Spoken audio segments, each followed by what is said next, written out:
শহীদ president Ziaur Rahman সেদিন স্বাধীনতার ডাক না দিলে হয়তো বাংলাদেশের ইতিহাস অন্যরকম হতে পারত। দ্বিতীয়বার 1975 সালের 7ই নভেম্বর যখন দেশের স্বাধীনতা আবার হুমকির সম্মুখীন হয়েছিল, সেদিন শহীদ জিয়াউর রহমান ছিলেন আবার স্বাধীনতার পতাকা নিয়ে তিনি মাঠে দাঁড়িয়েছিলেন। তিনি ন্যাশনাল ইউনিটির সিম্বলে পরিণত হয়েছিলেন। আমি তখন বুয়েটের ছাত্র ছিলাম। আমি রাজনীতি করিনি সারা জীবনে, কিন্তু আমিও সেদিন রাস্তায় নেমেছিলাম শহীদ জিয়ার জন্য। এবং শহীদ জিয়া এখানেই তার, যেখানে আমরা বক্তৃতা করছি তার খুব কাছেই তার জানাজা হয়েছিল।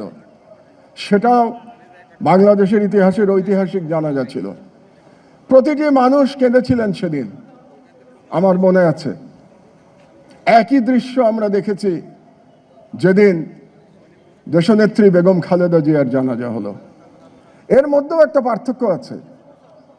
জিয়াউর রহমান যেদিন মারা গেছিলেন তিনি দেশের রাষ্ট্রপতি ছিলেন, তিনি ক্ষমতায় ছিলেন। বেগম খালেদা জিয়া ক্ষমতায় ছিলেন না, কিন্তু তিনি মানুষের হৃদয়ে ছিলেন।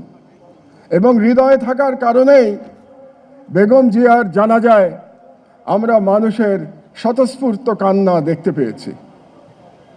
এবং বেগম জিয়া কেন এত জনপ্রিয় ছিলেন, তার একটা কারণ তো অবশ্যই স্বামীর মতোই তার দেশপ্রেম ছিল। আরেকটি কারণ হচ্ছে তার সংগ্রামী জীবন। এই উপমহাদেশের 100 বছরের ইতিহাসে বেগম জিয়ার চেয়ে সংগ্রাম করেছেন গণতন্ত্রের জন্যে এরকম দ্বিতীয় কোনো ব্যক্তি খুঁজে পাওয়া যাবে না।